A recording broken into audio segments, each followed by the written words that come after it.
Hi, everybody, and welcome back to video number 2 in chapter 20.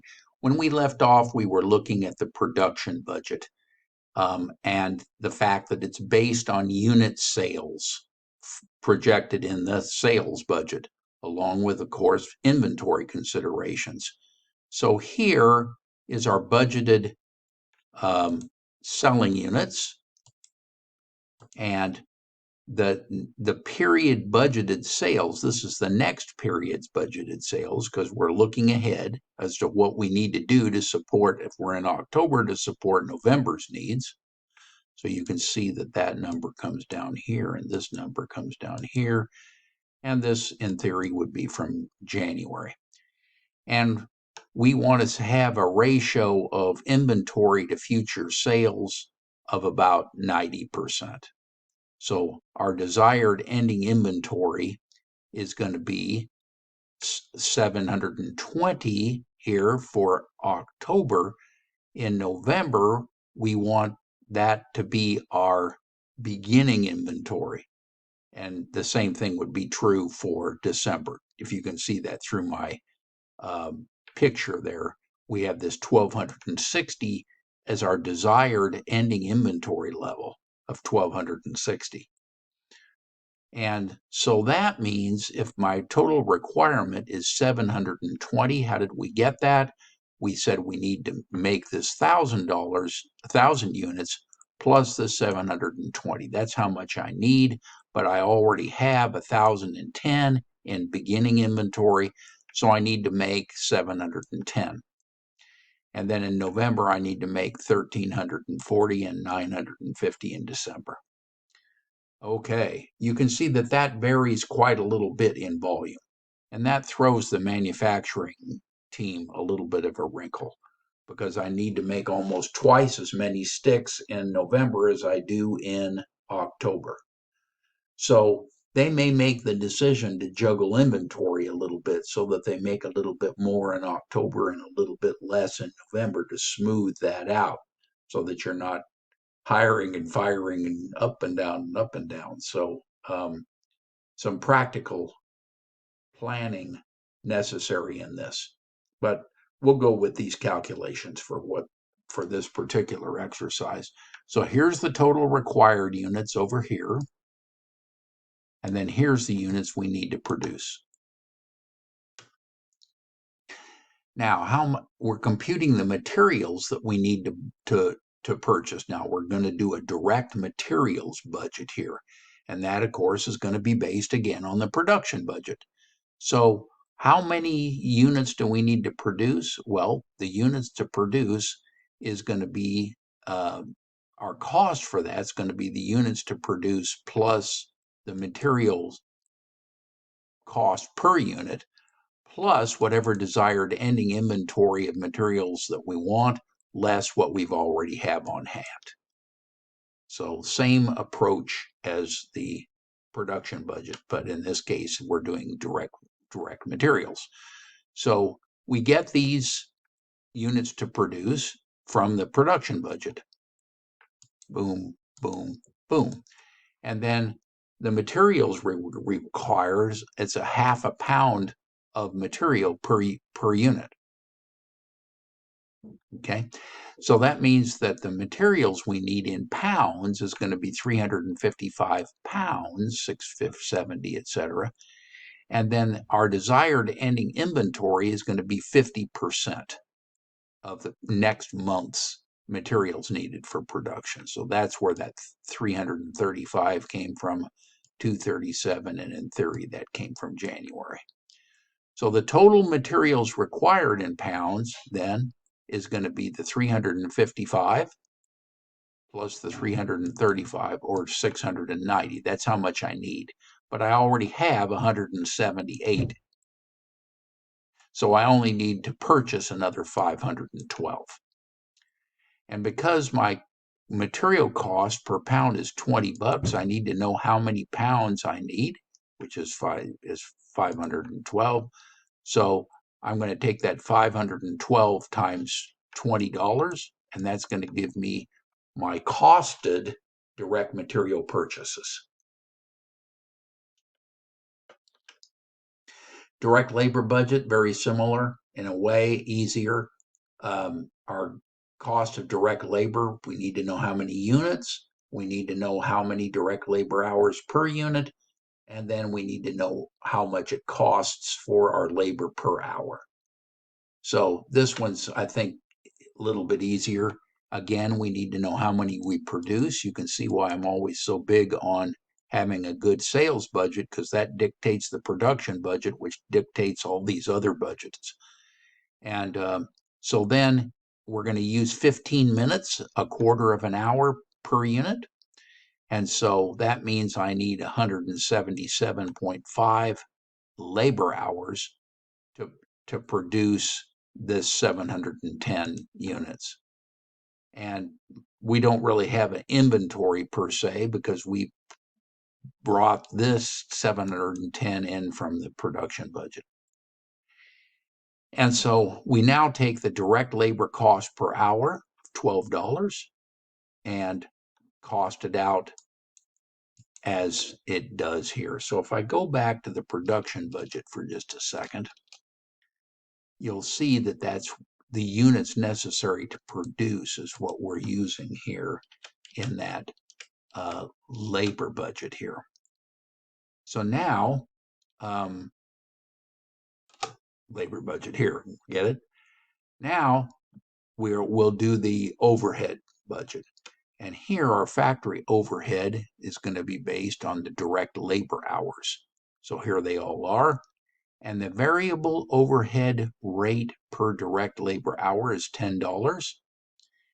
And we multiply that through it. So your budgeted variable costs are shown. And then we have a fixed budget of $1,500 per month. And then that gives us our total budgeted factory overhead in the last cells here. Okay. So again, though, coming back to here, it's $2.50 of variable overhead per unit. So we're going to take that $2.50 and multiply that through to get the variable costs. Okay, everybody good with that? We'll move on. Product cost per unit. Here, TSC's, Toronto Sticks, can compute the product cost per unit from the three manufacturing budgets now. We have the direct materials, we have direct labor, we have factory overhead. So for budgeting purposes, we assume that it will normally produce 3,000 units of product each quarter. That yields fixed overhead of $1.50 per unit. So let's look at that. We've got the $10 per unit, which we calculated in Exhibit 20-7, slide or two ago. Same thing with direct labor, variable overhead per unit, per hour, I should say. And then our fixed overhead is $1,500 of fixed overhead plus divided by this 1,000 units of expected production per month, 1/3 of 3,000 units. Okay, so that's going to come out to be $1.50 of fixed overhead per unit, which means my total product cost will now be $17 per unit. So our total, the cost of goods sold budget is the product cost per unit that we use to prepare the cost of goods sold budget and the budgeted income statement. So what we're going to do here is we're going to take the budgeted sales units and multiply it times that $17 to get our budgeted cost of goods sold. So now we need this, what we're going to sell, not what we're going to produce. So we take the sales and multiply it through times the $17 per unit. And that gives us the budgeted cost of goods sold. Selling expenses. Now we're going to move out of the cost of goods sold realm and into our operating expenses. And here we have budgeted sales in dollars, okay? And the commission on that's going to be 10%. So that's going to be a variable selling expense of 6,048 and 84. But we have fixed salaries too for our sales manager of a couple of $1,000 a month. Not very well paid. Hopefully he's making a commission or she's making a commission. And so our total selling expenses, therefore, are the sum of are the sum of all that.